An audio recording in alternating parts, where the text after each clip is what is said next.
Mesdames et messieurs, chers amis, bonjour. Toute l'équipe de l'Institut Diderot est très heureuse de vous accueillir à nouveau, et ce matin en particulier pour la conférence de David Duhamel. Notre cycle « De quoi avons-nous peur et en quoi peut-on avoir confiance ?» trouve ce matin une résonance particulière. C'est avec Un monde sans enfants, dont vous avez le livre sur vos tables, que David nous place face à une question silencieuse mais décisive. Que devient une société qui doute d'elle-même au point de ne plus se projeter dans l'avenir ? Son analyse, très documentée, dépourvue de catastrophisme anxiogène et souvent bien empreinte d'humour, heureusement, nous pousse à nous poser cette question fondamentale. Que peut-on réellement craindre ou espérer d'un monde sans enfants ? En effet, le déclin démographique n'est pas seulement une affaire de chiffres, il touche à quelque chose de plus profond. Notre rapport à la transmission, à la continuité et au fond à la confiance que nous accordons au futur. C'est cette interrogation exigeante et les réponses qu'elle appelle que nous allons explorer avec David, que je remercie à nouveau d'avoir accepté d'intervenir. Je cède maintenant la parole à André et vous souhaite une très bonne conférence.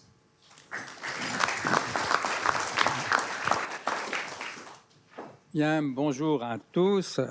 Merci à David Duhamel d'avoir accepté notre invitation. David est docteur en économie. Il me disait ce matin qu'il a fait sa thèse bizarrement sur la théorie de la justice de John Rawls. Je dis bizarrement parce que la théorie de la justice de John Rawls, un penseur majeur du XXe siècle, était un livre de philosophie et pas un livre d'économie, ce qui prouve que l'économie mène à tout, y compris quand on n'en sort pas. Toujours est-il qu'il a accepté de venir nous parler aujourd'hui à partir de ce livre que nous avons le plaisir de vous offrir. J'en suis d'autant plus content que j'avais été très frappé il y a 2 ans, c'est en 2024, Bruno Tertrais, qui est parmi nous ce matin, avait fait un exposé, le thème de l'année était 2050, et je lui avais demandé de venir parler de 2 chocs, le choc des empires, il venait de publier un livre sur cette question-là, et le choc démographique, sur lequel il avait publié un livre 1 ou 2 ans plus tôt.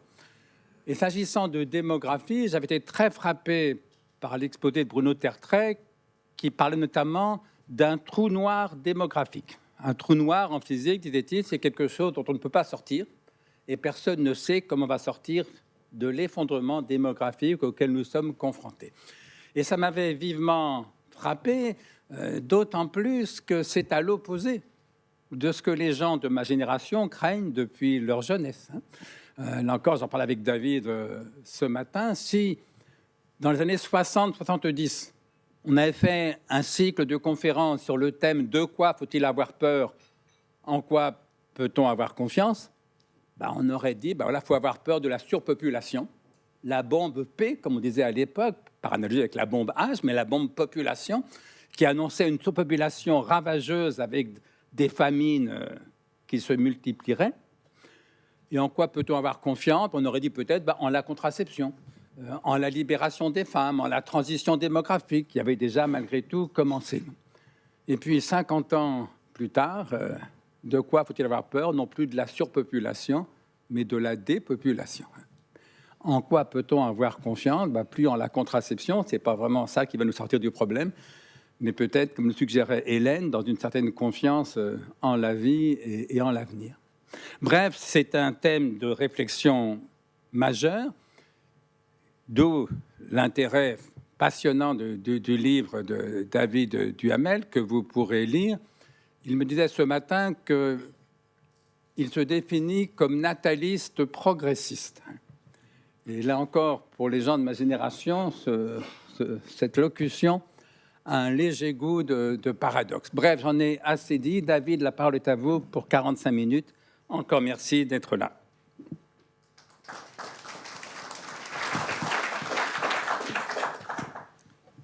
Merci beaucoup.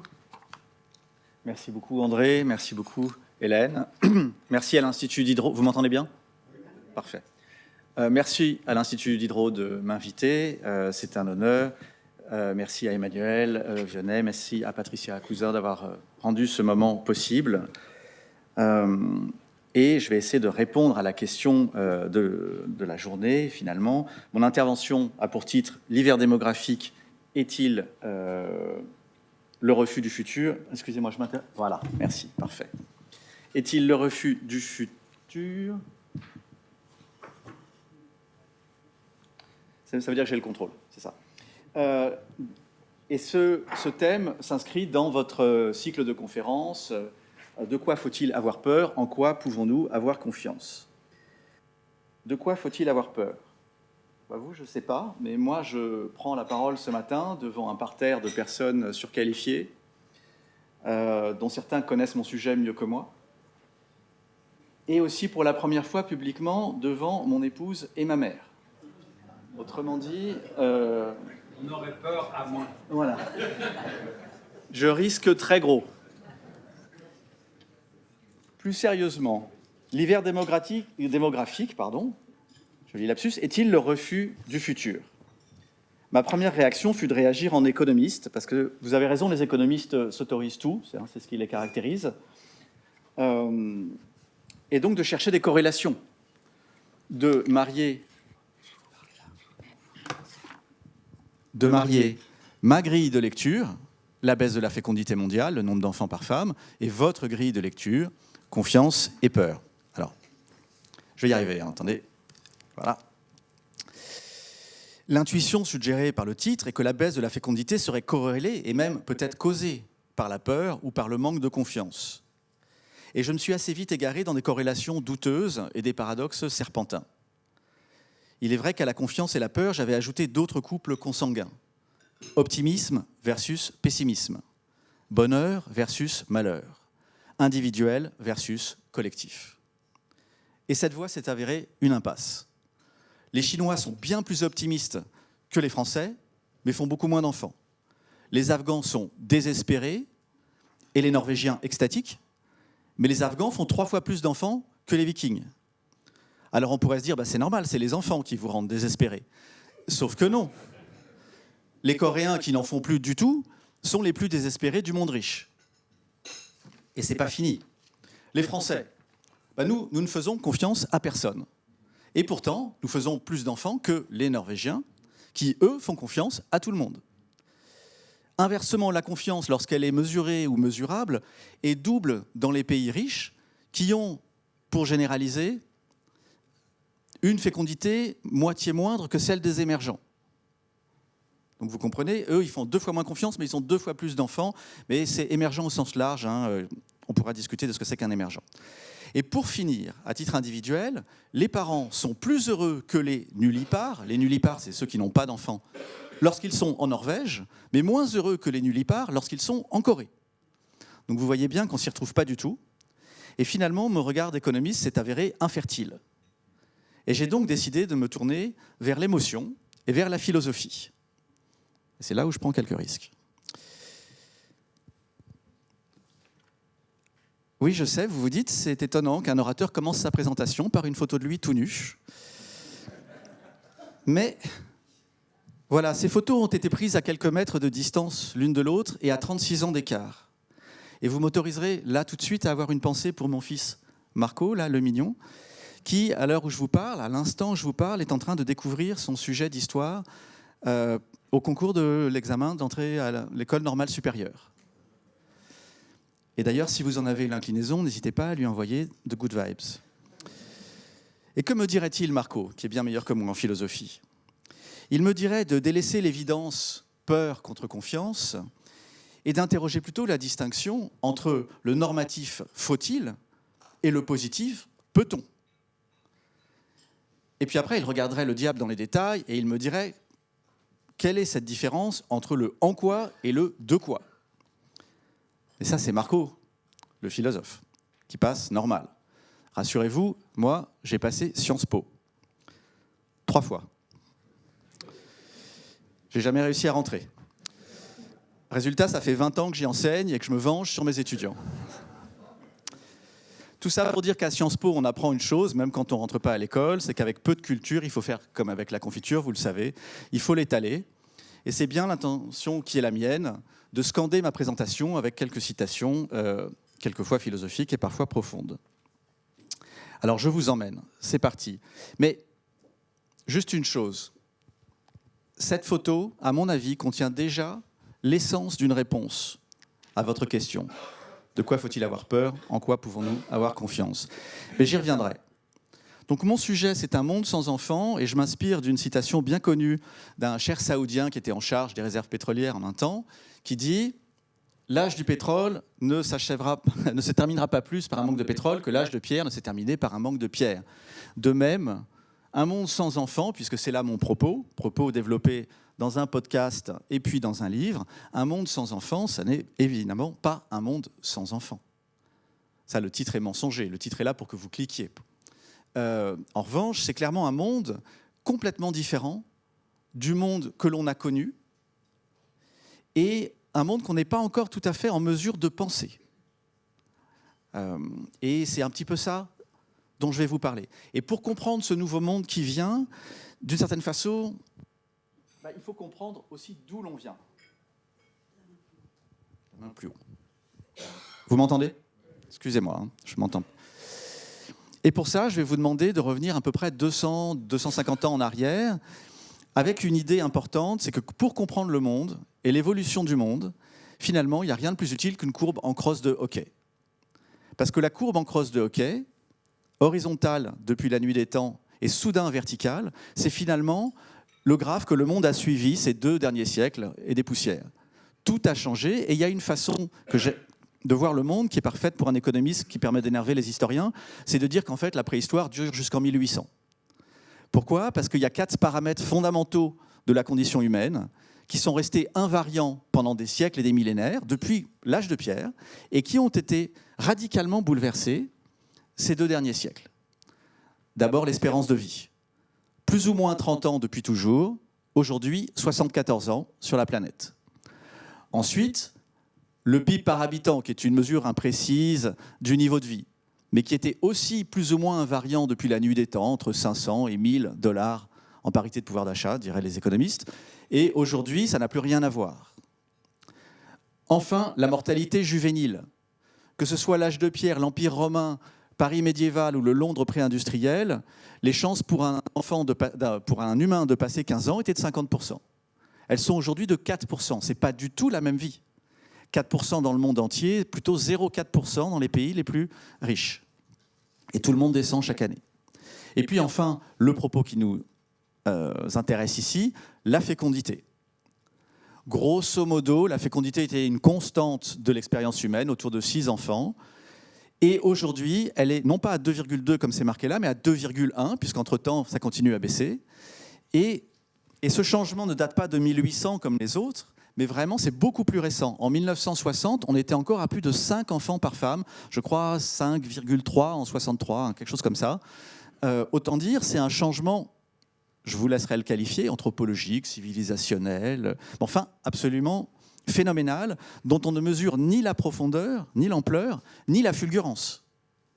Et j'ajoute, ne vous laissez pas tromper par la photographie. C'est une trajectoire. On continue à descendre. Ce n'est pas un hasard si là j'ai marqué 2,2, mais en fait c'est déjà 2,1. Et d'ailleurs tout le monde attend les projections de l'ONU de 2026 parce qu'on va avoir des chiffres plus frais encore. Et donc ce sentiment de croissance dont vous avez parlé, de croissance quasiment exponentielle ou infinie de la population humaine, regardez, il est effectivement conforté par une analyse chronologique. On a le sentiment que ça va péter, que jamais le monde ne va pouvoir répondre à cette demande. Eh bien, c'est là où il faut changer de sport et laisser tomber la courbe en crosse de hockey, qui n'est plus pertinente pour comprendre ce qui se passe, et se mettre au basket. Parce que la population mondiale, c'est comme un ballon de basket qui s'élève et qui va continuer à s'élever, mais dont on sait déjà qu'il va bientôt atteindre son sommet et ensuite redescendre. Là, il y a un consensus de la part des grands organismes démographiques du monde. Là, j'ai mis les 3 plus importants. Et vous voyez, ils racontent tous la même histoire, à quelques différences qui ne sont pas très importantes. On approche du sommet, et puis ça va baisser. Et puis, à partir du moment où ça baisse, on ne sait pas jusqu'où ça va.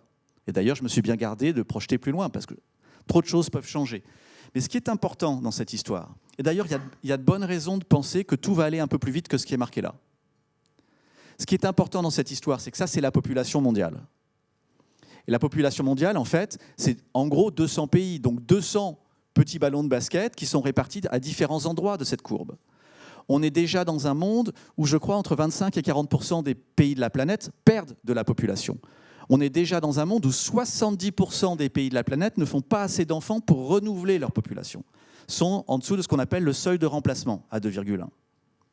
Et on est dans un monde où presque aucun pays ne voit sa fécondité remonter. Et quand elle remonte, généralement, c'est pour des questions un peu techniques que je pense qu'on peut laisser de côté pour l'instant. Donc, j'insiste là-dessus. Ne regardez pas la photographie. Regardez la trajectoire. On est encore en descente. On ne fait en fait que commencer. Ça va être une de mes idées, je pense. S'il fallait en retenir une, c'est celle-là. C'est-à-dire que ce 1,56, par exemple, enfant par femme qu'on connaît en France et qui est censé être le plus bas qu'on n'a jamais vu, en tous les cas depuis les années 30, à mon avis, c'est le sommet de ce qui vient. Et c'est là-dessus que je vais insister. Par ailleurs, ce sujet, moi, me passionne évidemment, il est complètement multidimensionnel. Et donc, ce que je vais faire, c'est que je vais déposer devant vous comme un buffet de sujets et je vous laisserai picorer lors des questions qui vous intéressent le plus. Je vais faire aussi à la science, c'est-à-dire que je vais aller très vite, je vais survoler énormément de choses et creuser le moins possible. D'accord ? Et par ailleurs, je vais insister et prendre un peu plus de temps sur ce qui, moi, me semble l'analyse la moins discutée sur ce sujet, qui par ailleurs est très discuté, puisque quand même pas mal à la mode. Donc vous allez voir, je vais aller vite, et puis à un moment, je vais ralentir.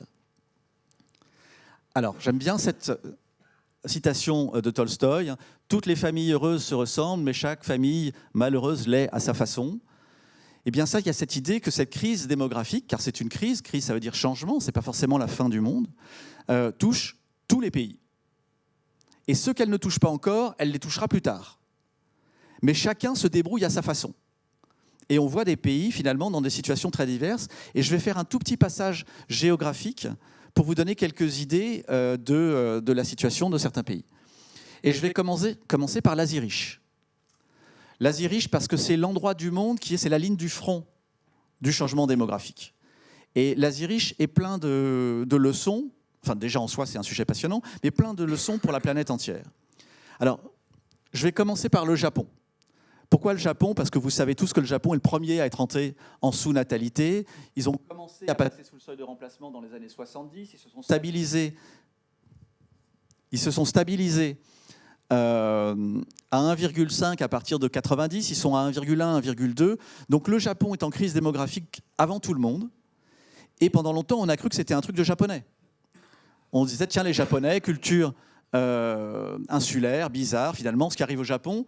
Et en fait, mon sentiment, c'est que le Japon, c'est plutôt le héros de choses qui viennent. Regardons le Japon, et le Japon, c'est nous dans 30 ans. Le Japon est rentré en stagnation économique, plus ou moins, en 95.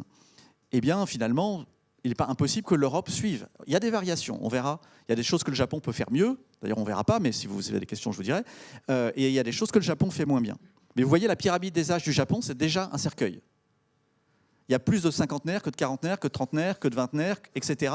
Donc il faudrait que les Japonaises se mettent à faire énormément d'enfants pour inverser la trajectoire. J'ajoute qu'en ce moment, au Japon, nous en France, on crie, parce que là, pour la première fois en 2025, on a plus de morts que de naissances. Eux, au Japon, ils ont 2 morts pour une naissance. Ils sont en train de perdre 1 million de personnes par an. Bon, ça, c'est le Japon.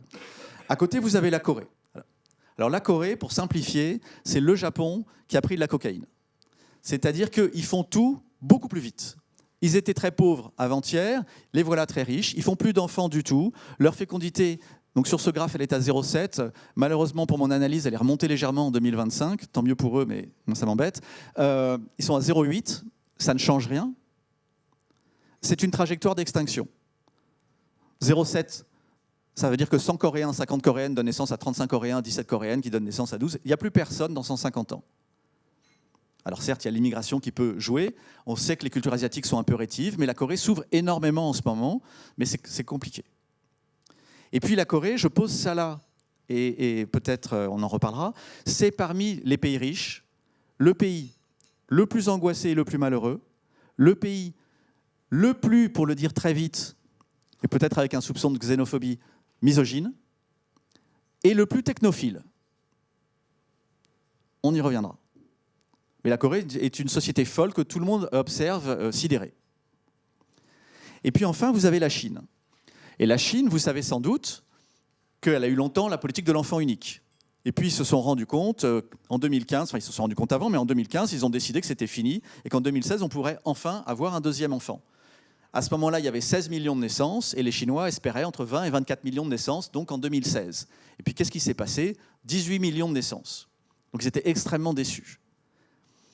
Ils ne savaient pas que ce 18 millions de naissances, à nouveau, c'était le sommet de choses à venir, puisqu'aujourd'hui, en 2025, les Chinois ont connu 8 millions de naissances.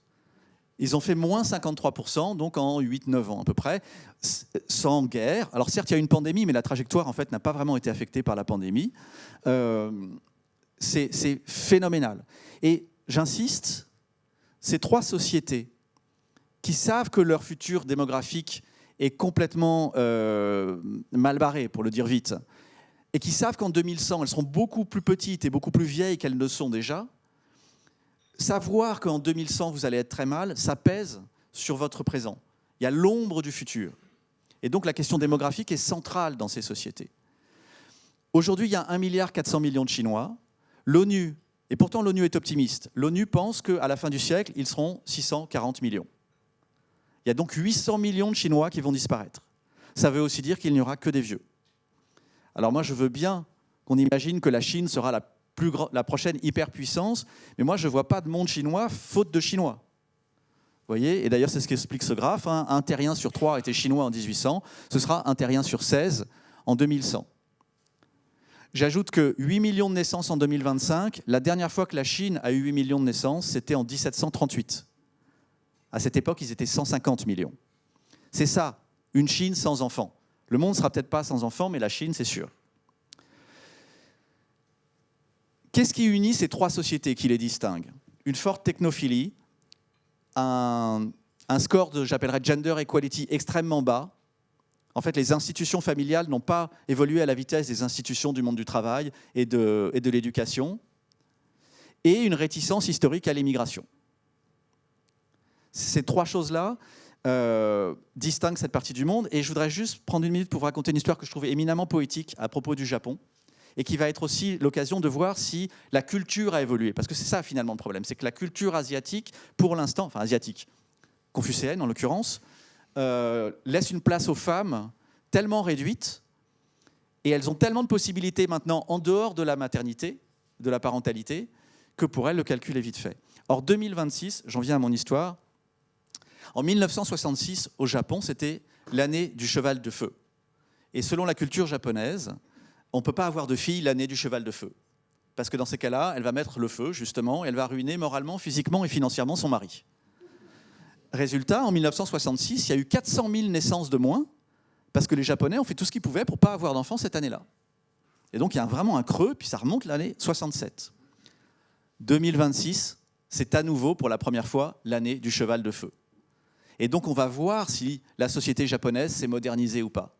Si elle a intégré que maintenant, les qualités qu'il fallait éviter chez une fille, il faut au contraire les souhaiter, l'indépendance, la force de caractère, la détermination, ou si ils vont continuer à faire moins d'enfants pour éviter ça. S'ils font ça, ça indiquera qu'il n'y a pas de sortie hors de cette crise démographique pour les Japonais. L'Europe. L'Europe, ça ne va pas beaucoup mieux. L'Europe, il faut parler de 4 Europes. Là, j'utilise des projections de population de The Lancet, elles sont discutables. Mais en gros, vous voyez que l'Europe de l'Est est dans une situation absolument catastrophique parce que sa jeunesse émigre, que les immigrants qui viennent chez eux ont tendance à aller ensuite à l'Ouest, et parce qu'ils font très peu d'enfants. Alors, ça dépend un peu des pays, mais en Pologne, par exemple, étonnamment, la Pologne qui a doublé son PIB en 20 ans, on pourrait croire que c'est le pays de l'optimisme, 1 enfant par femme. Catastrophique. L'Europe du Sud, c'est pas beaucoup mieux. Là aussi, ça va être la moitié de la population qui va disparaître. Ça va être vraiment une partie extrêmement vieillissante. Alors eux, ils bénéficient un peu d'immigration. Vous avez peut-être vu que Giorgia Meloni a ouvert les frontières comme jamais, ce qui est étonnant pour une candidate d'extrême droite, Premier ministre d'extrême droite. Mais dans le même temps, ils souffrent aussi d'émigration. Donc l'Europe du Sud est dans une situation extrêmement précaire. L'Europe du Nord, ça va mieux parce que déjà, ils ne sont pas à 1,1, 1,2 comme l'Europe du Sud, mais plutôt 1,3, 1,4. Aussi, ils sont très riches, donc très capables de soutenir les chocs économiques créés par le vieillissement. Et ils sont une terre d'immigration s'ils le souhaitent. Et leur jeunesse reste en place. Et puis l'Europe de l'Ouest, donc principalement la France et le Royaume-Uni, nous sommes dans une situation en fait très enviable. Ça, c'est vraiment un point sur lequel je vais insister. Méfiez-vous de l'usage qui est fait de la crise démographique dans la politique française. Parce que la crise démographique, c'est un phénomène mondial, et la France est plutôt mieux placée qu'à peu près tout le monde. Alors, la façon dont elle structure son système de retraite la met en vulnérabilité. Mais ça, c'est autre chose. Mais les données démographiques dans la France sont tout à fait bonnes par rapport aux autres. Et j'insiste là-dessus parce que, justement, le sujet démographique s'est invité en politique française de façon extrêmement maladroite par le président et ses déclarations d'il y a 2 ans, le réarmement démographique. Mais il y a derrière cette idée quelque chose, ça dit quelque chose de la France finalement. Et moi, quand j'enseigne aux étudiants étrangers et je suis un peu obligé de leur expliquer quel est cet animal bizarre, le français, qui vit dans cet environnement étrange, la France. Et la France est exceptionnelle, ou en tous les cas, elle a longtemps été démographiquement. La France est le premier pays au monde où les femmes ont commencé à faire moins d'enfants. Si nous avions eu la même transition démographique que les Allemands ou les Britanniques, nous serions 200 millions. Nous n'étions pas les plus éduqués, nous n'étions pas les plus riches, mais nous avons, nous, avant tout le monde, commencé à faire moins d'enfants. Pourquoi ? J'y répondrai si vous posez la question, mais peu importe. En tous les cas, ça nous donne un destin démographique contrarié au XIXe siècle, une pâtée prise par les Prusses en 71, on accuse la natalité. En 1900, c'est en France qu'on fait le moins d'enfants au monde, 2,8 enfants par femme, c'est quand même beaucoup plus que 0,8 aujourd'hui, mais 2,8. Et notre problème, évidemment, c'est les Allemands qui continuent à en faire 5. Et donc, ça va inscrire dans la culture politique française, mais dans la culture tout court, l'idée qu'il faut faire des enfants et que c'est le job du gouvernement de créer des institutions favorables à la famille. Et ça marche, effectivement. La politique est largement impuissante en matière démographique, sauf si elle s'inscrit dans le temps long. Parce que les premières mesures sont prises à la fin du 19e, début 20e, et ça va vraiment marcher qu'au baby-boom. Mais on a une culture nataliste en France. Et cette culture, elle est portée par un modèle que le monde entier nous envie et qui est principalement notre premier produit d'exportation, c'est la française. Catherine Deneuve. Cette femme exceptionnelle qui réussit tout et qui évidemment travaille, mais qui évidemment a des enfants. Par exemple, pour faire pièce au modèle allemand de la mauvaise mère qui travaille, la Rabenmutter. D'accord ? Et évidemment, c'est une essentialisation, mais ça a bien servi la France qui, pendant longtemps, a eu, après donc, la décrue du 19e siècle, au contraire, de très bons scores de natalité au 20e siècle. Sauf que ça, c'est fini. Et puis par ailleurs, avant qu'on se gargarise trop de la française, gardez en tête bien qui est le français à côté de la française. Hein. Si vous faites un clic droit sur Word, je n'invente pas, voilà les synonymes donnés. Donc clairement, le français, c'est Jean-Marie Bigard.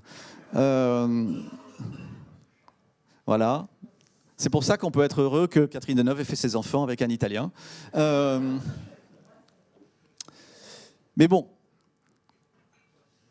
pour caractériser la France, que par ailleurs j'aime passionnément, je suis extrêmement fier d'être français, j'aime beaucoup cette phrase d'André Malraux, lorsqu'il rencontre Mao en 65 et qui vient apporter la parole du général de Gaulle, que la France va être la première grande puissance à reconnaître officiellement la nouvelle République communiste de Chine. Et on sent que Malraux réfléchit à ce qu'il va pouvoir dire, mais de plus gentil à Mao Tse-tung. Il a bien réfléchi, il a préparé son slogan. Et je ne sais pas si vous voyez le truc. Mais que va dire Malraux à Mao ? La Chine est la France de l'Asie. Et bien ça résume la France. Ça dit rien de la Chine, bien évidemment. Hein. D'ailleurs, Mao, raconté par les Chinois, Mao le regarde et puis je crois qu'il ne répond pas, il s'en va. Hein. Donc, mais ça dit tout de la France. Donc la France était exceptionnelle, nous ne le sommes plus. Démographiquement, d'une certaine façon, peut-être, je ne dirais pas tant mieux, mais en tous les cas, nous ne le sommes plus. On rentre dans le rang européen, on reste plutôt au-dessus, mais à 1,6, il n'y a pas de quoi pavoiser. Et puis on se distingue aussi pour 2 choses, et là on retombe sur la thématique de la conférence. 1, on fait confiance à personne. Donc ici, les politiques, mais ça peut être les journalistes, ça peut être... c'est en France qu'on fait le moins confiance. Et c'est aussi en France, quand on demande est-ce que vous pensez que ça va aller mieux ? Ah bah non. Vous voyez ? C'est-à-dire qu'on est vraiment les champions du monde de la sinistrose. Et ça s'explique pour un certain nombre de raisons, mais c'est très français. Par ailleurs, c'est étonnant parce que notre démographie est quand même beaucoup plus tonique que celle des autres. Alors j'aime bien cette citation. D'abord, je la trouve très jolie, très optimiste. Mais surtout, elle nous dit quelque chose. Il n'y a pas d'étrangers. Face à la crise démographique, face au changement, il n'y a pas d'étrangers. Et donc, toujours, il faut que vous ayez comme un 6e sens qui se mette en place quand quelqu'un vous dit c'est le déclin français, c'est le déclin occidental, c'est le déclin des Blancs, c'est le déclin des chrétiens. Pas du tout, c'est le déclin d'absolument tout le monde. Personne n'y échappe, et cette petite infographie le raconte en 2 secondes. Qu'est-ce qu'elle dit? Elle dit que des endroits aussi improbables que le Moyen-Orient, l'Asie du Sud, c'est-à-dire l'Inde en fait, et l'Amérique latine, ont connu une descente absolument vertigineuse de leur natalité ces dernières décennies. Eux, d'une certaine façon, ils devraient être très inquiets. Alors pas tout de suite, parce qu'ils ont encore en ce moment beaucoup de jeunes et pas beaucoup de vieux, mais ils vont avoir un choc démographique d'une toute autre violence. Hein. Parce que là, vous avez des familles de 7 enfants qui ensuite sont à des familles. Au Chili, on fait 1,1 enfant. On fait moins d'enfants au Chili qu'en Italie. On fait moins d'enfants en Thaïlande qu'en France. On fait autant d'enfants au Brésil qu'en France. On fait autant d'enfants en Iran qu'en France. C'est absolument massif. Ce n'est pas du tout un truc d'Européens, de Français, ni même de riches. Voilà, c'est ça sur lequel je veux insister. Le changement démographique est devenu beaucoup plus rapide que le changement économique. On voit toute une variété de pays qui n'ont rien à voir les uns avec les autres, à part qu'ils adoptent un comportement démographique qu'on pensait réservé aux pays riches, avec un fort taux d'urbanisation, d'éducation, d'émancipation des femmes. Pas du tout. Ça dégringole absolument partout. Et j'ai quand même une petite pensée pour l'Iran. En préparant cette conférence hier soir à minuit, eh bien, je me demandais quel monde j'allais trouver au réveil. Je ne vais pas commenter, mais je trouve ça compliqué d'être complètement hors sol avec cette histoire.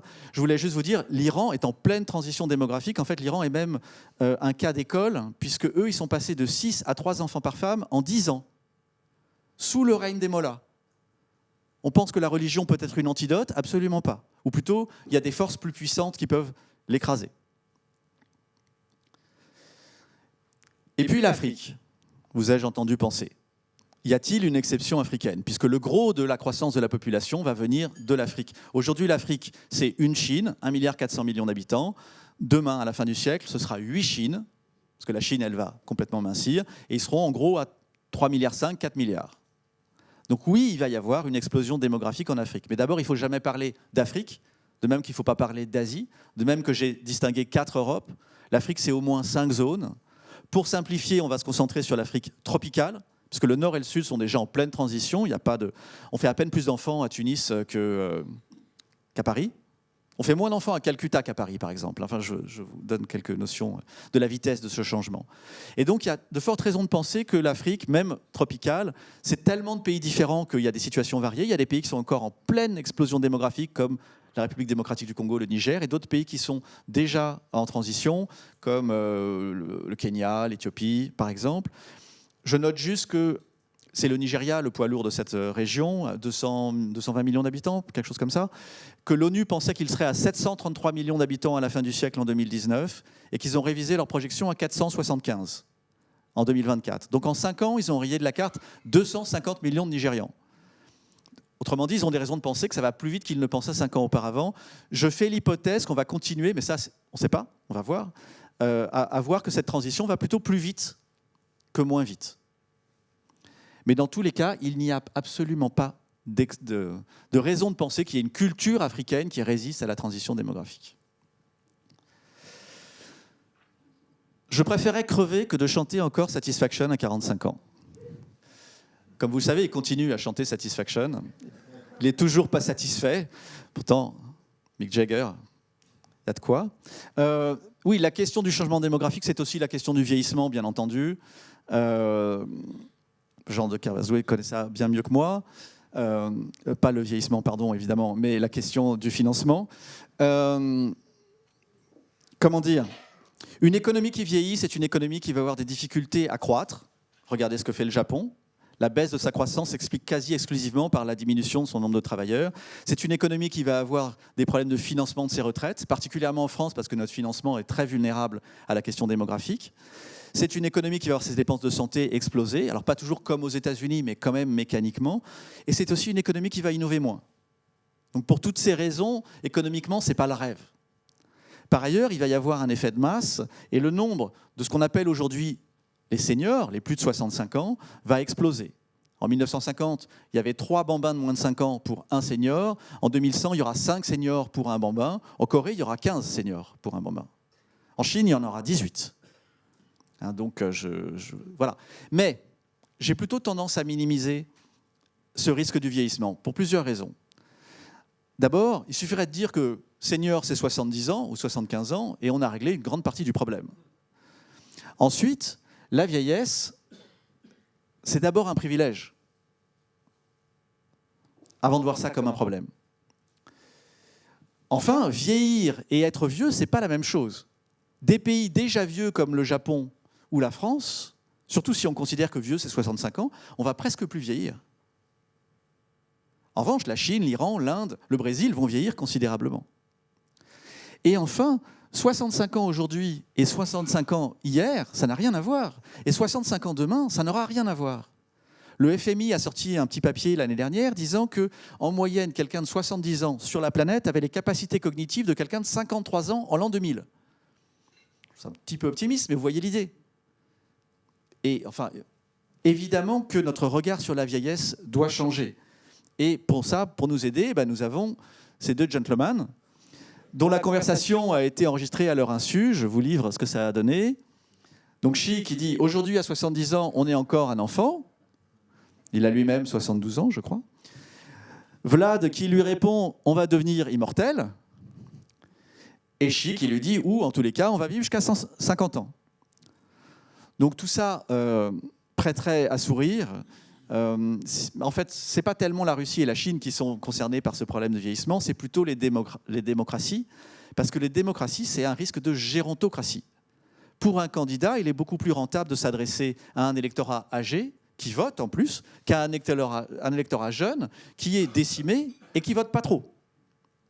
Résultat, pourquoi se soucier du réchauffement climatique, par exemple ? Pourquoi investir sur le futur plutôt que sur les retraites, sur l'éducation plutôt que sur les EHPAD ? Là, on a un vrai problème.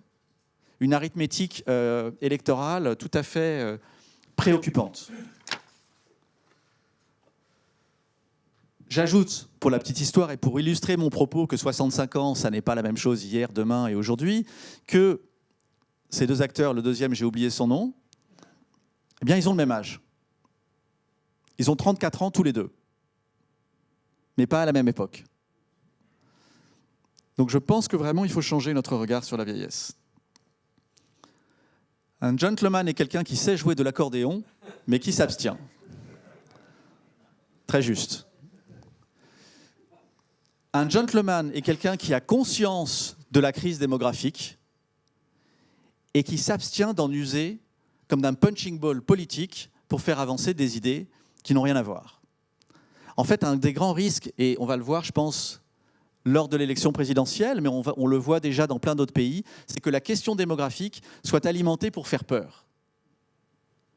Évidemment, peur des étrangers, alors que l'immigration est une solution imparfaite et temporaire, mais solution quand même à la question du déclin démographique.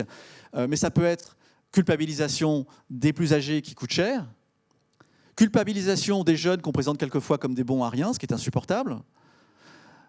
Évidemment, la peur du climat, la mobilisation de l'éco-anxiété pour essayer de convaincre une certaine population de ne pas faire d'enfants pour sauver le climat, ce qui est une ineptie.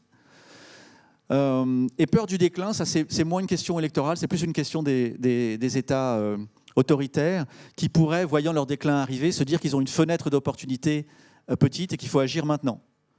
Peut-être que la Russie qui prend l'Ukraine, c'est pas seulement du territoire, mais c'est aussi du peuple. Peut-être que Taïwan, les Chinois se disent « essayons de prendre Taïwan tant qu'on a des Chinois pour le faire ». Ou peut-être que dans 50 ans, on n'a pas besoin de Chinois pour prendre Taïwan. Ça, c'est une autre question. En tous les cas, le monde change, et j'aime beaucoup cette citation de Prévert. J'ai reconnu le bonheur au bruit qu'il faisait en partant, parce qu'il y a un bruit qui est en train de nous manquer, c'est celui des enfants. Et j'insiste, préparez-vous, parce qu'on n'est qu'au début. Et c'est là un petit peu mon dada sur cette question. J'accélère. Je pense que la jeune génération va faire considérablement moins d'enfants que celles qui l'ont précédée, pour les 6 raisons qui sont là et que je vais développer devant vous. La première, c'est l'anxiété. Les jeunes aujourd'hui vivent dans un monde difficile, mais pas nécessairement tellement plus difficile que ce qu'on a connu par le passé. Mais il y a quelque chose qui a changé. D'abord, tout change, tout le temps. Ensuite, on leur a demandé, c'est l'INED, en 2025, quel est votre désir d'enfant? Et pour la première fois, les jeunes, eux, déclarent un désir d'enfant bien sous le seuil de remplacement. La société française dit 2,3, les jeunes disent 1,8, 1,9. Quand vous dites 1,8, vous allez avoir 1,2, 1. Pourquoi on leur demande? Ils disent l'anxiété climatique, évidemment, géopolitique, oui, évidemment, économique, ce marché du travail totalement illisible, quelle étude faire, quelle carrière choisir. Et puis il y a une quatrième source d'anxiété qui n'est pas vue par l'étude de l'INED et qui, à mon avis, est absolument centrale. C'est que le rapport que nous avons tous, mais particulièrement les jeunes, avec le monde, est un rapport qui passe par la médiation numérique. Et que cet écosystème numérique est une machine à générer de l'angoisse. C'est ce qu'on appelle l'économie de l'attention. Comment est-ce que je prends votre attention? Je prends votre attention en vous faisant peur et en vous mettant en colère.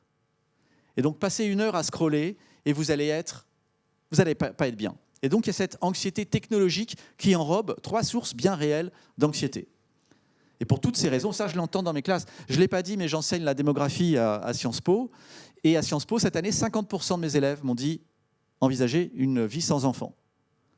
Alors, ils ne sont pas représentatifs, ils sont privilégiés, etc. Mais c'est absolument colossal. Deuxième chose, et peut-être ne vous perdez pas dans cette slide, je vais aller vite. Nous sommes plus riches qu'il y a 20 ans, 40 ans ou 50 ans. Mais toutes les dépenses liées à l'éducation ont augmenté. Notre patrimoine immobilier a diminué. Notre patrimoine éducatif, alors là, c'est les chiffres américains. Mais vous voyez, il fallait 3 ans pour acheter une maison en 70, il en faut 7 ans du revenu moyen américain pour acheter une maison aujourd'hui. L'université, c'est fou ce qui est arrivé aux États-Unis. Alors les Américains sont particulièrement bizarres de ce point de vue-là, mais on comprend bien que ça coûte tellement cher d'avoir un enfant qu'on va s'abstenir d'en avoir beaucoup.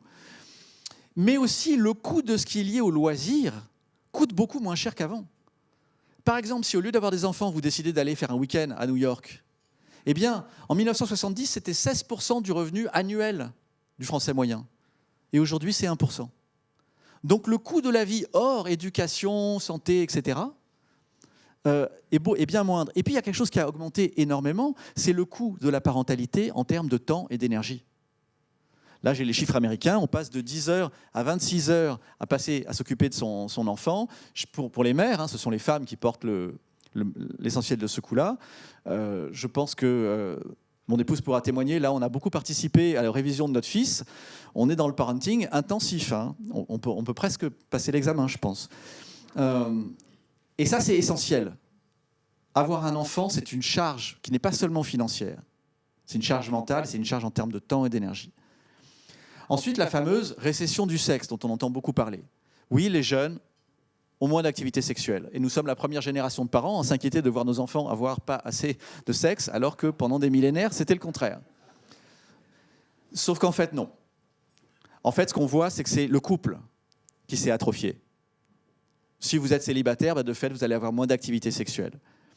Une partie très importante de la population, particulièrement chez les jeunes et particulièrement chez les jeunes hommes, n'a plus accès au couple. Et donc, ce n'est pas un problème d'activité sexuelle. Et d'ailleurs, que la notion de consentement se soit invitée un petit peu dans les débats, c'est pas mal. Qu'on boive moins d'alcool, c'est pas mal aussi. Mais pourquoi est-ce qu'on boit moins d'alcool? Parce qu'on sort moins. On sort moins, on rencontre moins, on est moins en couple.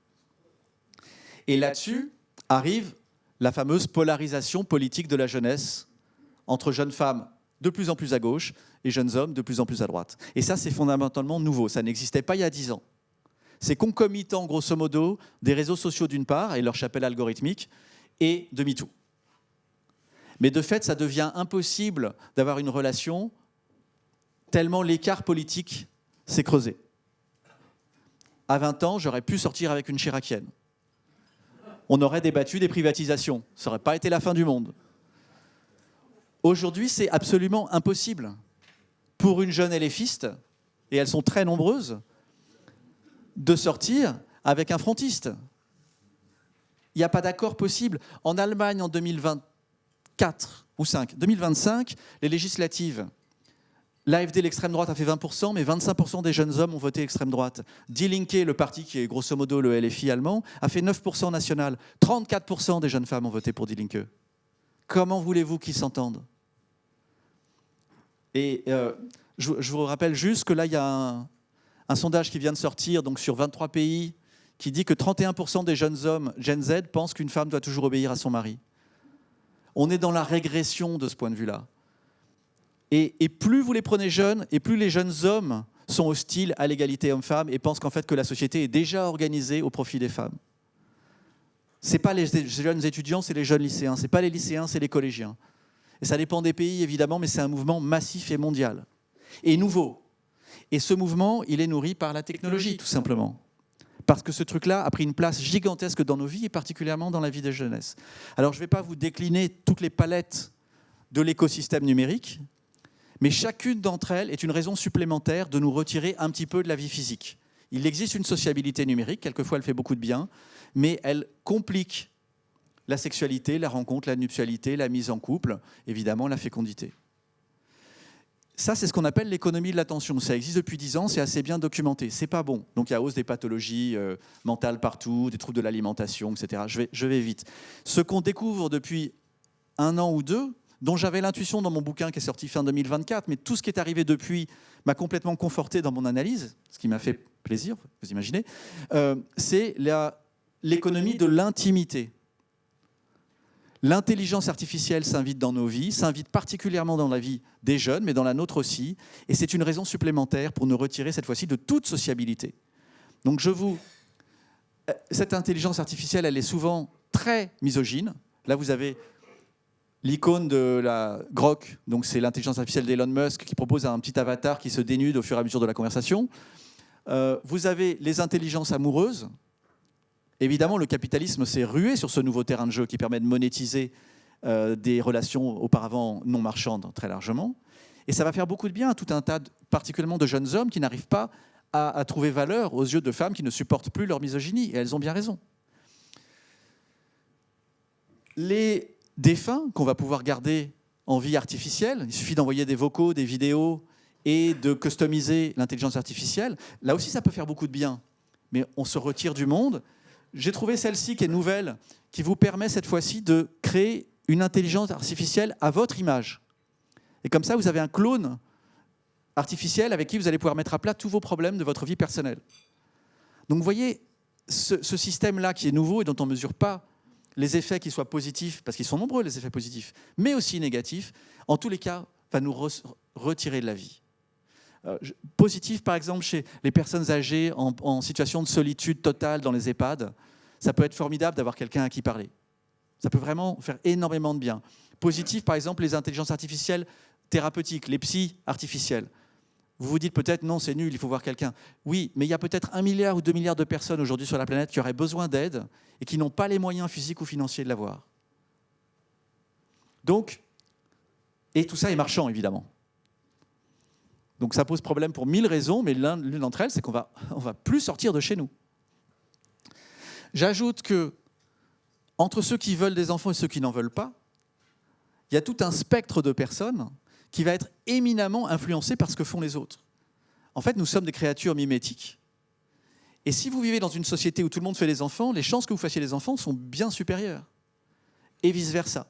Là, c'est moi qui ai demandé il y a 2 ans déjà à ChatGPT de me faire une bande de jeunes qui s'amusent soit au parc avec leurs enfants, soit en boîte à Ibiza.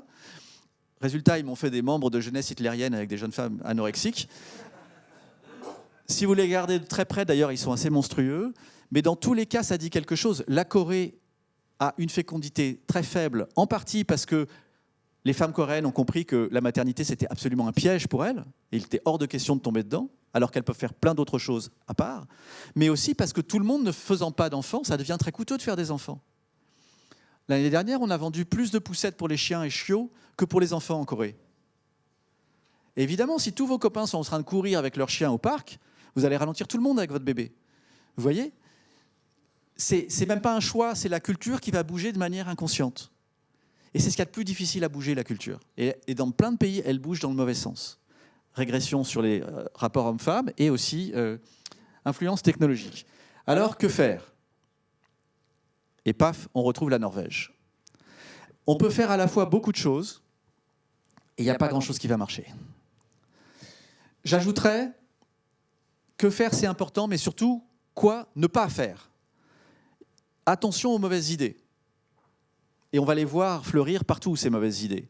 De culpabilisation des femmes, de retour sur le droit des femmes, de taxation de la contraception, en Russie, on réfléchit à une loi qui mènerait les femmes à voir un psy si elles décident de ne pas avoir d'enfants, pour essayer de les remettre dans le bon... Ça va marcher, c'est certain. Bien sûr que non, voyez. Donc il y a plein de très mauvaises idées dont il faut se défier. Et je remarque que souvent, quand on parle de natalisme progressiste, les femmes entendent natalisme et le poil se hérisse déjà et elles se disent attention, elles se mettent en position défensive. Et je comprends. Mais ne pas laisser ce sujet aux conservateurs. Alors agir sur l'économie, ça veut dire faire une politique du logement ambitieuse qui va mécontenter les propriétaires, au risque de faire baisser la valeur des biens, les propriétaires qui sont maintenant la première force politique du pays, les seniors. Ça peut être changer le système de retraite, bien entendu. Ça peut être aider la petite enfance, aider la crèche. Mais ce qu'on voit, c'est que quand le logement a explosé au début des années 2000 en France, c'est aussi le moment où la fécondité a augmenté énormément.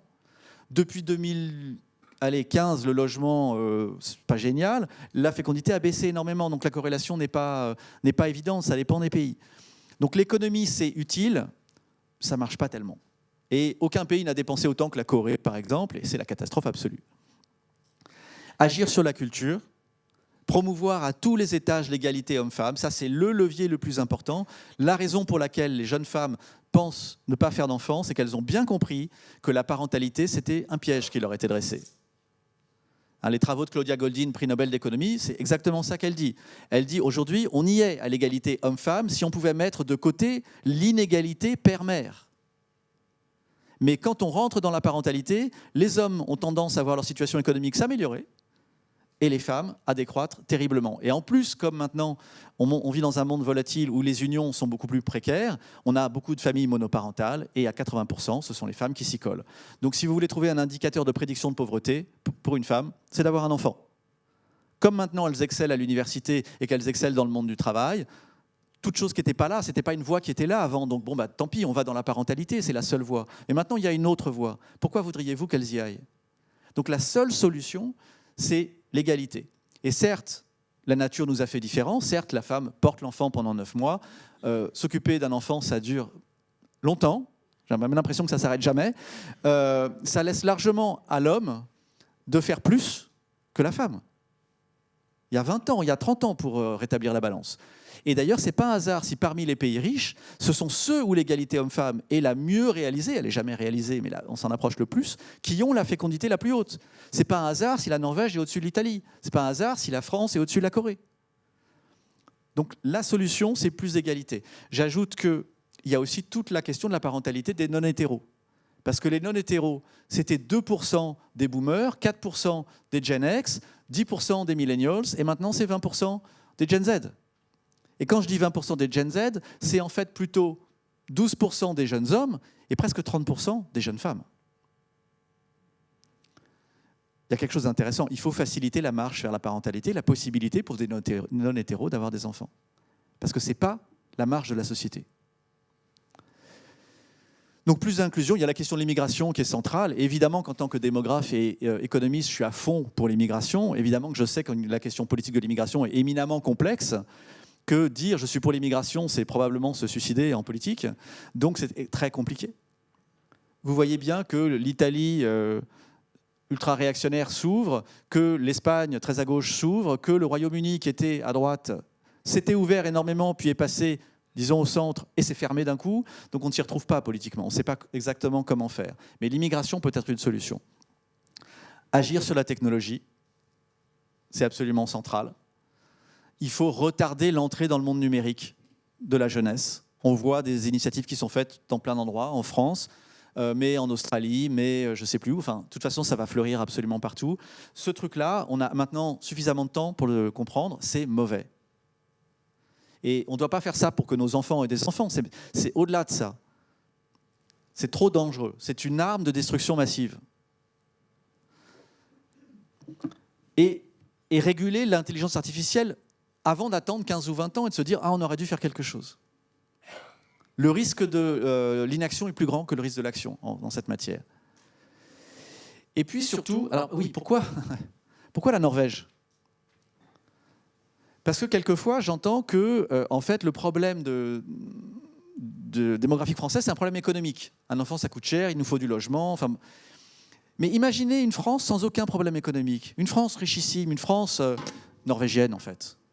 Avec une bonne gender equality, avec une bonne égalité des chances, avec une bonne confiance. Ils sont parfaits, les Norvégiens. Et ils ont du pétrole à n'en plus savoir qu'en faire. Ils ne font pas d'enfants. Résolvez tous les problèmes économiques de la France.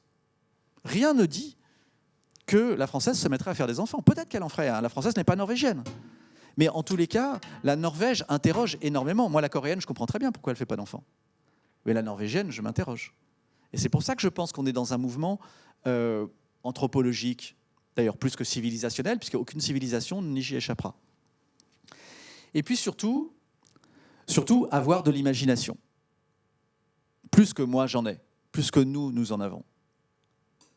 Hein, nous sommes capables d'imaginer la fin du monde.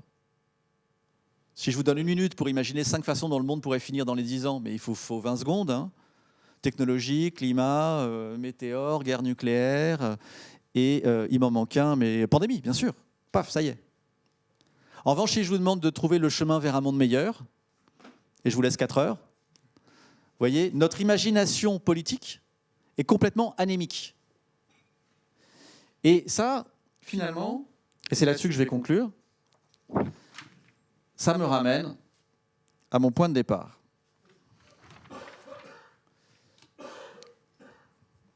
Je reviens à ces 2 questions et à cette photo, et à ce couple que j'ai laissé derrière moi, individuel et collectif.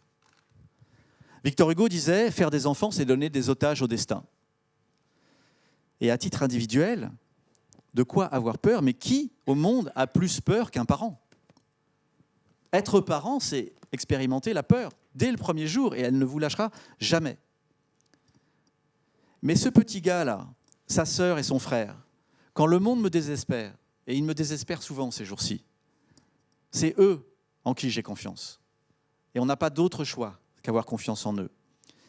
Et à titre collectif, je dirais comme l'autre que la seule chose dont il faut avoir peur, c'est de la peur elle-même. Vous connaissez peut-être cette citation de Roosevelt. Et à contrario, la seule chose en quoi nous pouvons et nous devons avoir confiance, c'est la possibilité du collectif.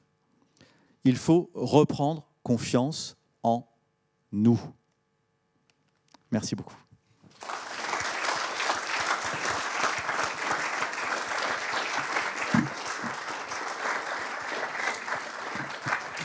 J'ajoute que j'ai un podcast sur la question et le QR code vous y donne accès si l'envie vous y prend.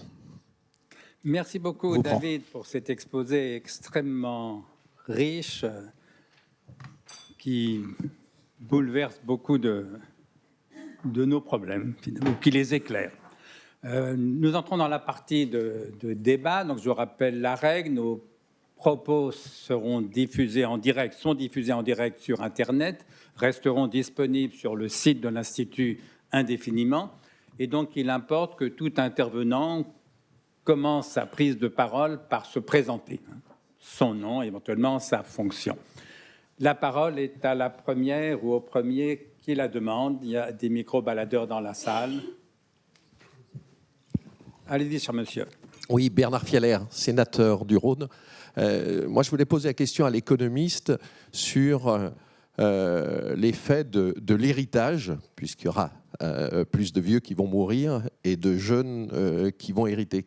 Quelle est votre vision et justement la mobilisation ou le changement des mentalités sur le devenir de l'héritage dans les générations qui viennent?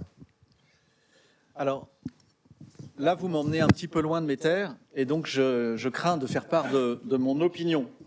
Je ne suis pas sûr qu'elle soit pertinente. C'est certain qu'on est à la veille de ce qu'on appelle la grande transmission. Aujourd'hui, le patrimoine est détenu par les boomers. On pense que ça se chiffre en milliers de milliards de dollars qui sont transmis chaque année sur la planète. Et il y a un narratif qui est poussé aujourd'hui, qui est celui de la guerre des âges, particulièrement en France. L'idée que finalement les seniors forment une catégorie ultra privilégiée qui allait bénéficier des conditions des 30 glorieuses pour faire carrière, pour avoir accès au patrimoine qui est maintenant hors d'atteinte des plus jeunes, qui bénéficie d'un système de retraite généreux, en tout cas comparé à ce qui vient, Et donc, qu'il y aurait quelque chose de fondamentalement injuste, parce que non seulement les seniors soient aujourd'hui beaucoup plus riches, les retraités, que les non-retraités, parce qu'ils ont accumulé du capital, mais aussi en revenus. Le revenu aujourd'hui des inactifs est semblable, voire légèrement supérieur à celui des actifs. C'est propre à la France, ça n'existe sur aucun endroit du monde. Et donc, effectivement, de ce point de vue-là, il y a un contrat social qui est proposé à la jeunesse, en France particulièrement, une jeunesse qui ne le comprend pas bien, puisqu'elle défend une retraite basse, alors que c'est vraiment pas du tout son intérêt. Je veux dire une retraite rapide. Mais je pense que ce concept de lutte des âges cache le bon vieux concept de lutte des classes. Et qu'effectivement, la grande transmission qui va être massive, elle va bénéficier à une partie de la jeunesse qui a la chance d'être bien née, j'en sais quelque chose, hein, et pas du tout à une autre partie de la jeunesse qui, elle, va se retrouver dans des situations très, très difficiles. Donc, à titre, je vous livre mon opinion parce que vous me l'avez demandé, mais vous en faites absolument ce que vous voulez, évidemment. Je suis pour des actions, une taxation bien supérieure de l'héritage, d'une part, et d'autre part, à laquelle les Français sont opposés par ailleurs, hein, y compris ceux qui n'hériteront de rien, et d'autre part, à des mesures symboliques qui montrent que nous faisons un tout. Et là, je pense à la fameuse taxe Zuckman, par exemple, et je pense que beaucoup d'entre vous ne seront peut-être pas d'accord avec moi, mais là, pour moi, le vrai intérêt de la taxe Zuckman, c'est le symbole qu'elle envoie à la société, qui est de dire il n'est pas normal que les absolus plus riches ne participent pas à l'effort. Parce que ce qui caractérise les sociétés modernes, et particulièrement la France, c'est non seulement le manque de confiance, mais c'est la défiance. C'est-à-dire le sentiment chevillé au corps que quelqu'un est en train de profiter de vous. Vous êtes jeune, c'est les vieux qui profitent de la situation. Vous êtes vieux, c'est les jeunes qui ne veulent pas travailler. Ou alors c'est les assistés et les immigrés qui viennent profiter du système. Il y a toujours quelqu'un à blâmer.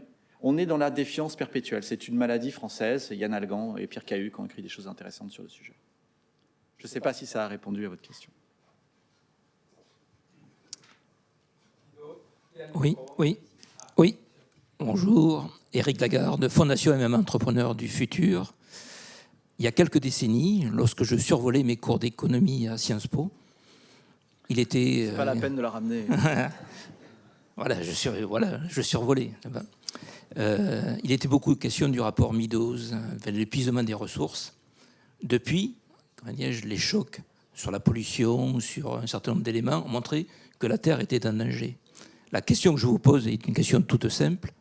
Si, à l'horizon 2100, nous n'étions plus que 40 millions de Français, quel serait, nonobstant le fait qu'on rétablit sur la partie retraite un certain nombre d'équilibres, quel serait le risque pour la France? Alors, il y a deux choses. La question climatique... En fait, excusez-moi, je ne suis pas sûr d'avoir bien compris votre question, parce que soit on parle de la France, et dans ces cas-là, ce n'est pas la question climatique, parce qu'elle dépasse de très loin la France, soit on parle du monde. Est-ce que vous m'autorisez à parler du monde, qui m'intéresse davantage? Eh bien, effectivement, a priori, si par exemple on devait être moitié moins nombreux, ça pourrait sembler une bonne nouvelle. On puiserait moitié moins de ressources sur la planète. Il y a de bonnes raisons de penser que ce ne serait pas le cas.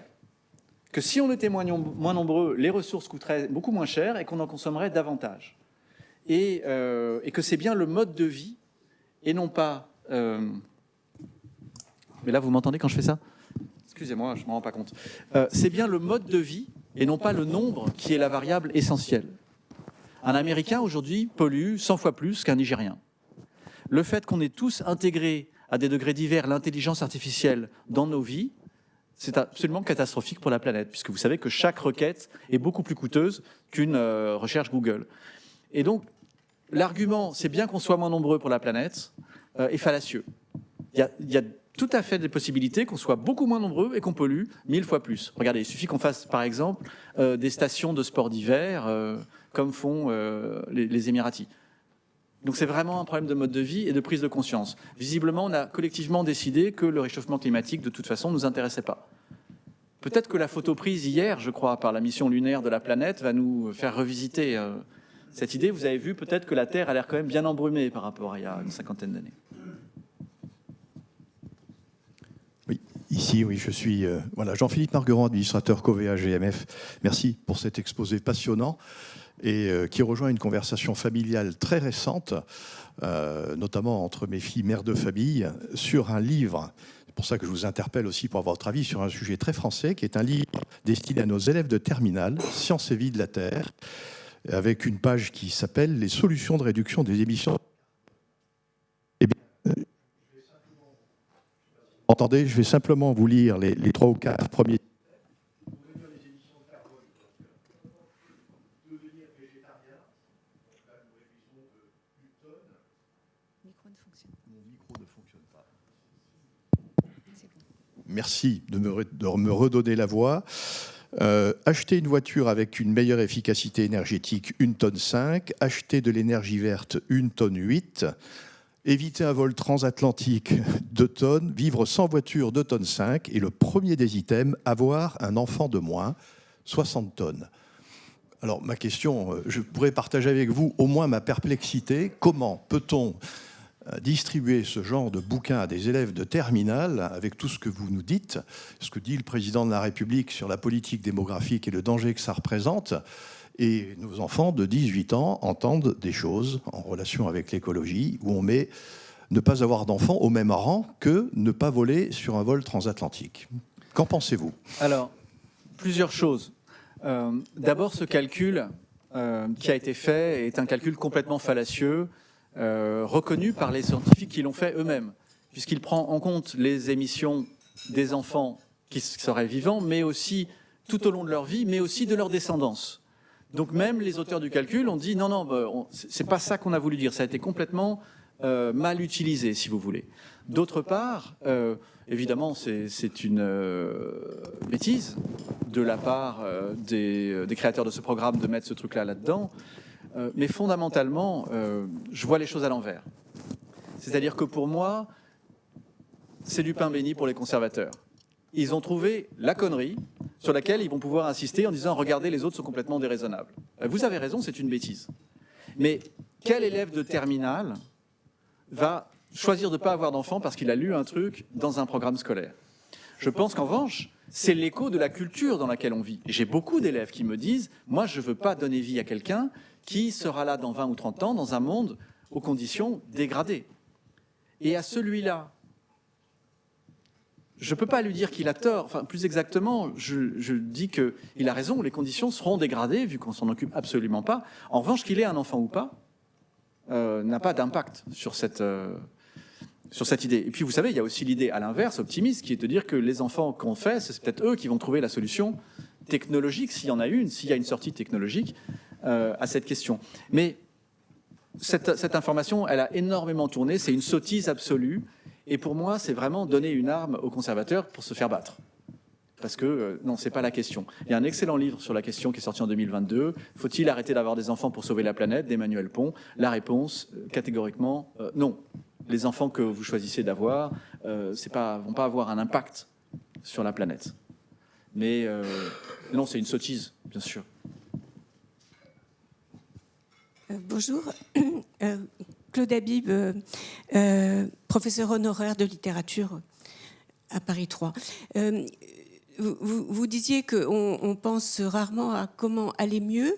Il me semble que sur cette question du désir d'enfant, il faut expliquer aux femmes qu'elles auraient avantage à faire des enfants, c'est-à-dire prévoir des quotas non seulement de femmes dans les entreprises et les secteurs de l'État, mais des quotas de mères, et leur indiquer que la maternité favorise les carrières alors qu'actuellement, elle les défavorise. Est-ce que vous seriez d'accord avec cette vision des choses? D'abord, vous m'avez fait peur quand vous avez dit qu'il faut expliquer aux mères que c'est en leur intérêt, parce que clairement, ce n'est pas en leur intérêt. Mais après, vous avez suivi en disant, du coup, il faut changer les institutions du monde du travail pour que ce ne soit pas en leur défaveur. Donc, je ne sais pas si ce que vous proposez serait de nature à le faire, ce serait peut-être un petit peu compliqué, je ne sais pas. Mais tout ce qui va vers la réflexion et vers une diminution du coût d'avoir un enfant pour les femmes et d'un meilleur partage entre hommes et femmes, de ce point de vue-là, le congé de naissance du gouvernement va dans la bonne direction. C'est ça qui est paradoxal avec ce réarmement démographique, je trouve. C'est que l'expression est catastrophique. Mais derrière, il y avait des idées qui étaient plutôt progressistes. Je ne suis pas sûre, parce que c'était des idées qui vont encore dans le sens de la similitude, c'est-à-dire les pères, c'est comme les mères et les mères auront les mêmes congés, etc. Alors que je crois qu'il faut vraiment différencier et expliquer que les femmes ont des désirs d'enfants à des âges très variables, entre 18 et 42 ans, et qu'il faut faire du sur-mesure. C'est-à-dire qu'il faut, à chaque âge des femmes, expliquer qu'elles peuvent rester chez elles si elles le souhaitent et qu'elles ne seront pas pour ça désavantagées quand elles voudront retourner à l'emploi. Peut-être. Je ne suis pas sûr de vous suivre sur la différenciation. Je ne sais pas. Et surtout, en tant qu'homme, je ne suis pas sûr de bien être capable de faire cette différenciation, d'être compétent sur cette question-là. Je me sens mal expliquer à une femme qu'elle a tort de dire que la maternité, c'est différent de la paternité. Donc je reste... Mais tout ce qui va vers une diminution du coût d'une façon ou d'une autre est absolument nécessaire et urgent. Mais c'est presque un problème de justice sociale avant tout qu'un problème démographique. C'est juste totalement injuste, en fait, tel que c'est foutu en ce moment. Je vous rappelle que le partage des tâches n'a pas évolué depuis 1980. Aujourd'hui, on est dans une société où les jeunes hommes pensent que la société est inégalitaire contre eux, alors même qu'elle est encore massivement à l'avantage des hommes. Non, pardon, ça dépend pas. Et je joue à ce jeu dans mes classes. Je dis, mais quel jeune homme a peur le soir, quand il marche dans la rue, de se faire violer? Nous vivons, en tous les cas, une fois sortis de l'enfance, sans cette peur-là. On peut se faire casser la gueule, on peut se faire voler. Mais nous ne connaissons pas cette peur. Et cette peur-là, et encore une fois, je ne suis pas le mieux placé pour en parler, mais elle reste sourde dans les rapports hommes-femmes. On le voit, les violences n'ont pas diminué. En tous les cas, la déclaration de violence a même plutôt augmenté. Philippe Chalmin, professeur à Dauphine, je confirme au niveau de nos étudiants et étudiantes, qu'on le veuille ou non, que quand même les carrières des femmes sont plus, au bout d'une vingtaine d'années, restent moindres que celles des hommes. C'est pas là-dessus que je voulais vous poser une question, c'est beaucoup plus parce que vous avez été très rapide sur l'Afrique. Le déséquilibre démographique mondial, si on prend les projections, ils seront au moment du pic démographique quelque part entre 9 et 10 milliards d'hommes, et donc il y en aurait, si j'en ai bien suivi, plus de la moitié en Afrique, notamment subsaharienne, qui est incontestablement aujourd'hui la zone la moins développée. Il est clair que plus on est riche, moins on fait d'enfants, plus on est pauvre, plus on en fait. Le facteur religieux apparaissant aujourd'hui totalement secondaire. Comment voyez-vous, au-delà de ce non pas de ce nouvel équilibre démographique, comment est-ce que l'économiste que vous êtes voit la manière dont le monde pourra s'organiser avec plus de la moitié de la population mondiale en Afrique? Alors, il y a plein de choses dans votre question. D'abord, je pense que techniquement, ce sera un peu moins de la moitié, mais peu importe. Effectivement, les rapports de masse vont complètement s'inverser. Mais il y a plusieurs façons de voir les choses, hein. On peut avoir peur ou avoir confiance. L'Afrique est dans une situation où ils ont énormément de jeunes qui débarquent sur le marché du travail chaque année pour très peu de seniors qui le quittent. Alors, je vais vous raconter ça, je crois, dans un de vos ouvrages. Et ça apporte un immense déséquilibre. En Ouganda, il y a quelques années, il y avait 8 nouveaux entrants pour un sortant. Donc l'Afrique va-t-elle être, encore une fois, j'ai dit qu'on ne parlait pas d'Afrique, mais capable de répondre à ce changement?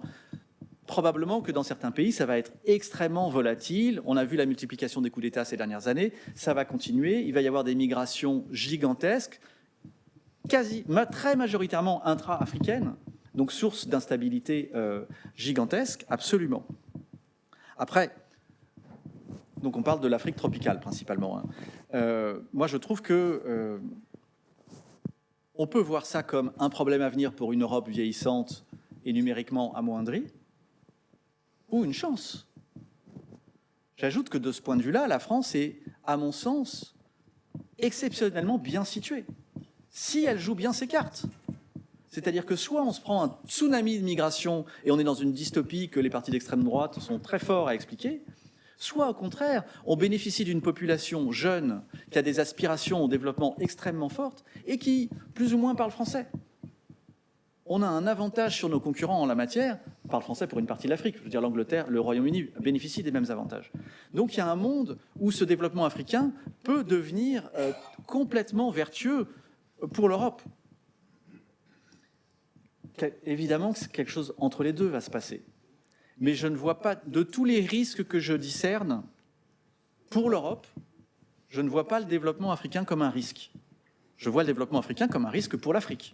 Et encore une fois, pour la partie d'Afrique considérée, et surtout pour les pays qui aujourd'hui sont encore complètement incapables de diminuer leur fécondité, comme le Niger et surtout comme la République démocratique du Congo. La République démocratique du Congo a aussi toutes les armes pour devenir une puissance majeure à horizon, je ne sais pas moi, 2200. Enfin, mais il y a aussi tout pour que ce soit un désastre absolu. Là, je ne peux pas du tout vous dire ce qui va se passer. Mais je me défie du récit catastrophique et je pense qu'il y a une voie possible pour que ça se passe beaucoup mieux qu'on ne pense. Mais il va y avoir effectivement beaucoup de tumulte. Il y en a déjà. La dimension religieuse, on voit que là aussi, elle est extrêmement instrumentalisée. La religion est un facteur. Au sein des pays, généralement, les gens plus religieux ont plus d'enfants que les gens moins religieux. Alors, c'est jamais aussi vrai qu'en Israël, mais c'est vrai aussi en Europe. Dans le même temps, j'ai dit l'Iran, au moment où ils deviennent super religieux, ils ont perdu 3 enfants en 10 ans. Aujourd'hui, on fait moins d'enfants en Iran qu'en France, je crois, ou pareil. Donc l'impact du religieux est très subordonné à l'impact de la culture. Et l'impact de la culture est très subordonné à l'éducation des femmes et à leur accès au marché du travail. Donc vous avez dit, plus on est riche, moins on fait d'enfants. C'est vrai jusqu'à un certain point. Et je pense que ce n'est pas un hasard si les pays les plus riches, j'aime pas beaucoup l'idée de développement, mais les économies avancées les plus riches, c'est aussi les économies où les femmes participent plus. Et c'est une source de richesse pour la société entière. Et c'est aussi là où les femmes ont finalement plus d'enfants. C'est pas un hasard, je reviens, qu'on fait plus d'enfants en France qu'en Italie ou en Corée. Et donc peut-être que la France n'est pas vraiment plus riche que l'Italie ou la Corée, mais il y a un moment où la richesse devient plus vraiment un facteur, et je pense que la religion, si puissante qu'elle soit, est tout à fait subordonnée à la culture, et la culture est menée par la technologie. Oui, bonjour. Gérard Inger, vice-président du CLIF. Je voulais poser une question sur le religieux, mais ça a été dit. L'autre question porte sur le point d'inflexion des courbes.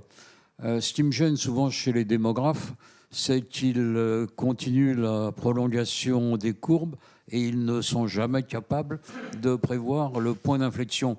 En France, dans les années 1930, la situation démographique était catastrophique et personne n'a vu que dès 1942, le taux de fécondité commençait à augmenter chez les femmes. Est-ce que vous pouvez prévoir autre chose que la prolongation des courbes que vous nous avez présentées ? Alors, vous avez raison, l'exercice est extrêmement difficile et d'ailleurs, c'est assez étonnant parce que l'ONU, elle, pense que les courbes vont remonter. C'est-à-dire l'ONU pense que tous les pays aujourd'hui vont se stabiliser à 1,5. Et dans chacune de leurs prédictions, ils sont obligés de dire « Ah, mais finalement, ça va arriver plus tard que prévu, puisqu'il y a 2 ans, on avait prévu que ça arriverait maintenant, ça n'arrive pas maintenant. » Et ça va faire un gros différentiel. Donc l'ONU est plutôt optimiste et pense qu'il y a une possibilité de rebond ou de stabilisation. 1,5, c'est beaucoup plus, excusez-moi de le dire, que 0,8. En ce moment, c'est 1 enfant par femme en Chine, c'est moins de 0,9 à Singapour, c'est 0,9 à Porto Rico, pour une raison qui m'échappe. Donc 1,5, ce serait un vrai changement. Et là, vous avez raison, moi je fais un peu des hypothèses que j'ai commencé à faire dans mes discussions avec mes étudiants internationaux et un peu doigt au vent. C'est-à-dire, tiens, c'est marrant, on est de moins en moins dans la vie réelle. Tiens, c'est marrant, jeunes hommes et jeunes femmes ne se supportent plus. Tiens, c'est marrant, ces forces affecte majoritairement la Gen Z dont on ignore la fécondité à venir. Quelque chose me dit que cette fécondité va être plus basse que celle des millennials qu'on commence à discerner. Et effectivement, tous les signes à bas bruit là, vont dans cette direction. Ce qui me fait dire que les projections de l'ONU sont optimistes. Et pourtant, elles ne sont pas très roses. Donc, bien sûr, c'est possible. Il serait intéressant de voir ce qui va se passer en Ukraine, par exemple. Est-ce qu'il peut y avoir un baby-boom ukrainien ? Rien ne le montre pour l'instant. Si la France a redémarré en 42, ce qui pose d'ailleurs tout un tas de questions, pourquoi 42 certainement, l'Ukraine n'a pas démarré en 25. Hein. Qu'est-ce qui va se passer à Gaza? Gaza, les Gazaouis faisaient 8 enfants par femme en 1993, au moment des accords d'Oslo. Avant le 7 octobre 2023, ils étaient passés à 4,5. C'est gigantesque comme changement. Qu'est-ce qui va se passer maintenant? Est-ce que d'avoir rasé Gaza va créer les conditions d'un rebond démographique? Moi, rien ne me semble certain dans cette question. Donc, bien sûr, les projections sont les projections. J'ai une certaine confiance dans mes projections. Après, évidemment, je serais mal en peine de dire le contraire, mais les quelques années le recul que j'ai maintenant par rapport au début des travaux, alors peut-être je souffre d'un biais de confirmation, mais tout m'indique que je ne me trompe pas sur cette question. Je voudrais revenir sur cette question.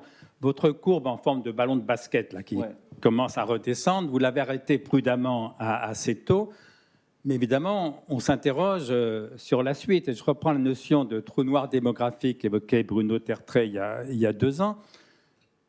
Moins on fait d'enfants, plus la population vieillit. Mais c'est les jeunes qui font des enfants. Donc plus elle vieillit, moins elle fait d'enfants. Donc plus elle vieillit, donc moins elle fait d'enfants.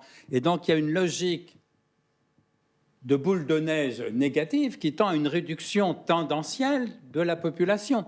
Alors pour l'instant, avec l'exception de l'Afrique, notamment subsaharienne, mais il n'y a pas de raison que ça soit une exception qui soit éternelle. Et donc il y a une forme d'inquiétude à savoir jusqu'où ça peut aller. Comment on en sort, d'où la métaphore du trou noir démographique. Alors j'ai lu que les démographes ont calculé, mais c'était il y a plusieurs années, que le dernier japonais mourrait dans 700 ans. C'est-à-dire que dans 700 ans, il n'y a plus personne au Japon, sauf immigration. Le dernier coréen, pareil. Au rythme actuel, le dernier italien ou le dernier espagnol, c'est peut-être dans 900 ans. Je ne suis pas démographe, mais enfin, un peu plus, mais pas tellement plus. Vous voyez. Et donc ma question naïve, c'est jusqu'où peut aller la dépopulation? C'est bien qu'il n'y a pas de prévision fiable au-delà de 3 générations, mais est-ce qu'on peut envisager un processus de dépopulation mettant à la limite en cause l'existence même de l'humanité? Théoriquement, oui. Je pense profondément non. Vous savez, par exemple, régulièrement, on bat le record du 100 mètres. Et bien, si on continue à battre le record du 100 mètres, dans quelques siècles, on fera le 100 mètres en 0 secondes. Il y a peu de chances que ça arrive. De la même façon, je pense qu'on a des capacités de rebond. Et puis, il y a quand même une incertitude technologique majeure là-dessus. C'est-à-dire qu'on voit bien que les progrès technologiques, qu'ils soient du côté de la fertilité ou qu'ils soient du côté de la possibilité d'uploader sa conscience ou que sais-je, c'est pour ça que déjà 2100, vous dites c'est bientôt, c'est quand même dans très longtemps. Donc, il y a trop d'inconnus. Mais j'insiste, si un pays comme la France se stabilise à 1,5, fait un peu d'immigration, même pas mal d'immigration, et surtout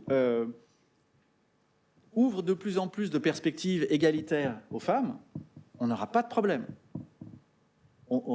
C'est vraiment heureux comme un démographe en France. Non. Oui. Non, vous avez raison. Vous avez absolument raison. Mais il faut bien convaincre les femmes avant qu'elles soient mères de prendre la décision d'être mères. Elles ne sont pas mères avant d'elles l'être. Et la décision arrive. 100% d'accord. 100%. Et il me semblait l'avoir dit, je l'ai mal dit, pardon, mais alors 1000% d'accord avec cette idée, évidemment. Mais je reviens sur la norvégienne, à qui, en gros, on a expliqué que elle n'y est pas encore à l'égalité, la mère norvégienne, mais la mère norvégienne, elle est quand même très bien placée. Alors, sauf que la mère norvégienne, par essence, elle a déjà des enfants. Donc la mère en devenir norvégienne, elle choisit de ne pas l'être. Donc il y a quand même quelque chose de l'ordre un petit peu du mystérieux. Et je pense que la technologie élucide un peu ce fameux mystérieux, cette boîte noire. Mais sur la capacité de rebond et la fin de l'humanité, je botte en touche. C'est trop loin, il y a trop d'incertitudes. Mais oui, on a des capacités de rebond, je pense. Oui. Oui, je voulais juste poser la question de la fertilité, qui n'a pas été beaucoup abordée. On lit beaucoup de choses sur la fertilité, la baisse tendancielle de la fertilité aussi bien masculine que féminine. Je voudrais savoir si c'est un phénomène mondial ou pas. Si oui, quel genre de rôle peut-il jouer? Je suis assez frappé par ce phénomène qui semble-t-il relativement nouveau, pas très facile à comprendre. Est-ce qu'il est corrélé au désordre climatique? Probablement, à l'alimentation, probablement aussi à des quantités d'autres facteurs. Je voudrais avoir votre opinion là-dessus. Alors, il paraît qu'il faut que je me présente. Je m'appelle François Formand-Meurice. Je suis un ancien du Conseil d'État, devenu avocat depuis 25 ans. oui, c'est une excellente question.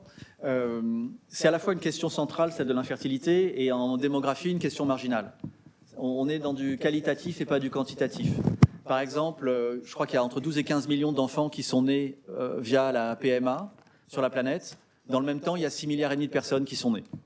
Donc, pour l'instant, l'infertilité, que l'on constate absolument, n'est pas explicative de la baisse. Ce qui est explicatif, c'est qu'on fait nos enfants beaucoup plus tard. Et que les parents, principalement les femmes, ça reste encore quelque chose qui pèse sur les femmes bien davantage que sur les hommes, quand bien même les hommes peuvent être infertiles, c'est les femmes qui se collent l'essentiel du boulot. C'est un parcours qui est difficile et que les femmes entament souvent dans la trentaine, et parfois dans la quarantaine. Donc il y a sans doute des choses à faire. Le degré de méconnaissance de la biologie et de la fertilité de la part de chacun d'entre nous est massif.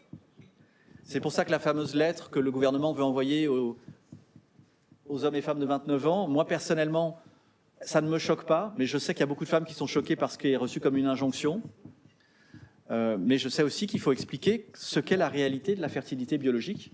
Et donc oui, on mange sans doute des cochonneries et ça ne nous aide pas. Oui, le sperme est moins concentré, mais c'est pas clair que ce soit ça la raison. La raison, c'est que si on veut avoir des enfants et qu'on s'y met à 30 ans pour trouver le compagnon et à 35 ans pour les avoir, il y a peu de chances qu'on en ait 7, tout simplement. Et il y a de fortes chances qu'on galère. Et c'est ça un petit peu qui est... Mais c'est mondial, sauf qu'il y a encore plein de pays, évidemment, notamment en Afrique tropicale et non pas subsaharienne, hein, puisque l'Afrique australe a bien engagé sa transition démographique, où les femmes sont mariées déjà à 15 ans. Il me semble que la majorité des Nigériennes sont mariées à 15 ans. Et à 15 ans, elles n'ont pas d'autre chose à faire que devenir mères. C'est la seule chance d'avoir un peu de pouvoir dans la vie. Donc là, évidemment, il n'y a pas de problème de fertilité entre 15 et 20 ans.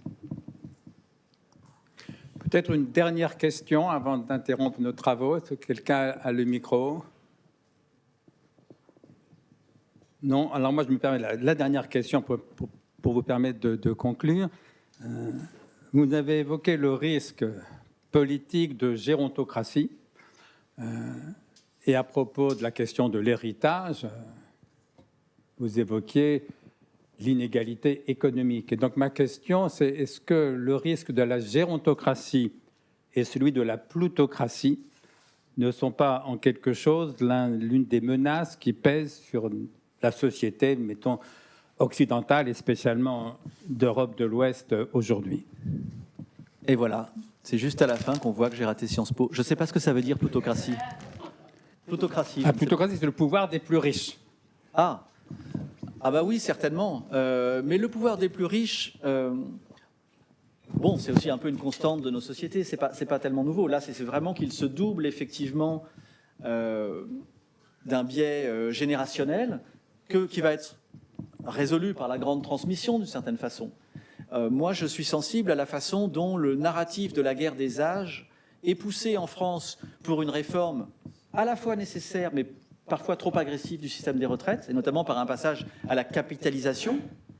Et ce passage à la capitalisation, je pense qu'il faut faire très attention à la façon dont c'est fait, parce que ce serait de nature à renforcer les inégalités de manière massive. Je ne sais pas si je réponds à votre question, mais à nouveau, là, je vous donne mon opinion, donc je m'en excuse presque, mais je considère que les milliardaires sont des armes de destruction massive. Et que l'homme le plus riche du monde en 1980, qui topait la liste Ford, il avait 2 milliards, et qu'à 2 milliards, vous n'étiez pas un danger pour la planète, si vous étiez, par exemple, un fou furieux, mais qu'aujourd'hui, l'homme le plus riche du monde a 800 milliards, et que c'est insensé de vivre avec ces armes de destruction massive ambulantes, parce qu'un jour, on va tomber sur un milliardaire qui va vouloir... C'est trop de pouvoir dans des mains qui ne représentent rien qu'elles-mêmes. Et donc là, je pense qu'il y a un risque majeur. Je suis pour la limitation des fortunes.